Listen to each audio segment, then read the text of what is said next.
माझ्या पित्याला दुसऱ्यासमोर मान खाली घालावी लागेल असं आपलं कधी वाटत नसावं. आणि माझ्या ताईला माझ्या दिदीला सांगतो, ताई अगं तळ हाताच्या फोडावणी मायबाप जपतात ग, तळ हाताच्या फोडावणी मायबाप जपत असतात.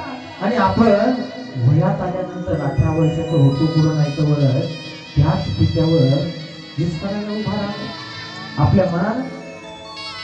अरे काय कमी केलं त्या मायबापाने? हाडाची काढा केली, रक्ताचं पाणी केलं, रात्रीचा दिवस केला, स्वतःला फाटकं बनेल होतं मायबाप, ते बनेल घातलं घेतलं नाही त्यांनी, तर फाटक्या बनेला घाटी दिल्या, परंतु स्वतःचा बनेल घेतलं नाही. आणि तुला शाळेचा ड्रेस आणून दिला, तुला लागणाऱ्या वस्तू आणून दिल्या, चैनीच्या वस्तू तुम्हाला दिल्या. त्या मायबापाचं काय चुकलं? 18 वर्षाची झाल्यानंतर त्याच मायबापाच्या विरोधात तू जाते. ताई ताई तुझ्या चरणावरती लोटांगण घालतो ग.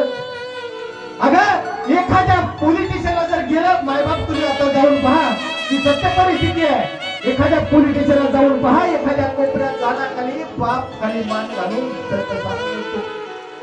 डोळ्यामध्ये अश्रू येतात. मायबाप विचारलं काय केलं?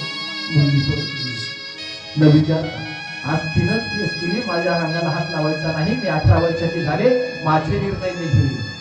ताई अगं तुझ्या चांगल्या वाईटाचं जर त्यांनाच कळतं, कारण या शास्त्रानं सुद्धा आज या धर्मानं सुद्धा माईबाप सर्वश्रेष्ठ सांगितले, मातृदेव भव पितृदेव भव, त्या माता पित्याच्या अवहेलना करू नको जमाने.